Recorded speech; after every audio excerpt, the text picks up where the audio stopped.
صاحبکار شناخته ماموجان مرادوف رهبر شرکت ساختمانی سرمنزل به دو اویله دارای امکانات محدود در مرکز شهر دوشنبه در یک بنای واقع در کوچه حسین زاده منزل‌های دوجلگی تحفه کرده است. خبرگزاری دولتی خاور خبر داد که منزل‌های تحفه شده به این دو اویله معیوبان با تمام شرایط زمانوی، تجهیزات و مواد مورد نیاز اول تامین گردیده. ماموجان مرادوف به فرزندان این دو اویله سر و لباس نیز تقدیم کرده است. ماموجان مرادوف که رهبر یکی از بزرگترین شرکت‌های ساختمانی را در دوشنبه در دست دارد، قبلا نیز در چنین عمل‌های خیر سهم می‌گذاشت. از جمله ماه می سال جاری در روزهای ماه شریف رمضان او به 3 نفر از اویله‌های یتیم و معیوب در بنای زمانوی نوبنیاد در کوچه عینی 50 و 51 پایتخت خانه‌های برهوا با تمام شرایطش تحفه کرده بود. ماموجان مرادوف با این امر خیر در این روزهای ماه شریف رمضان گفت که می‌خواست به مردم محتاج نشان بدهد که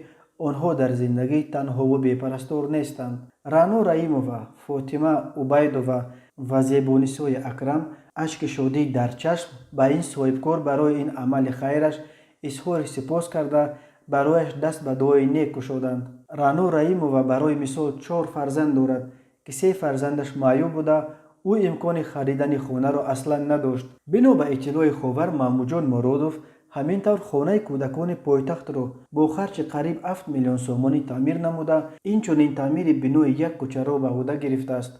او همچنین به 150 نفر نیازمندان، معیوبان، بیماران و عائله‌های کم‌بضاعت محله کمال خواجندی و شامنصور یک پایتخت مواد مورد نیاز اول از قبیل آرد، روغن، شکر، برنج، مکرون و غیره کمک رسانیده است.